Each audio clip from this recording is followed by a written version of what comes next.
মোহতারাম হাজরিন, পাকিস্তান স্বাধীন হওয়ার 50 বছরের মধ্যে তারা একটি সংবিধান ব্যবস্থা করতে পারে নাই, কিন্তু বাংলাদেশ স্বাধীন হওয়ার 1 বছরের মধ্যে কারা সংবিধান বানিয়ে দিল।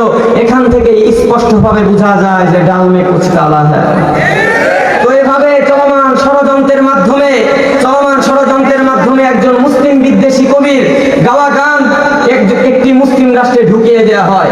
অথচ এই রবীন্দ্রনাথ ঠাকুরকে মরহুম মতিউর রহমান শান্তিনগরে জিজ্ঞাসা করেছিলেন, আপনার লেখায় মুসলমান এবং তাদের নবীকে নিয়ে কোনো প্রশংসাসূচক বাক্য নেই কেন? রবীন্দ্রনাথ ঠাকুর বলেছিল তোমাদের কোরআন পড়তে শুরু করেছিলাম, বেশি দূর পড়তে পারি নাই, কারণ তোমাদের রাসূলের জীবনী ভালো লাগে নাই।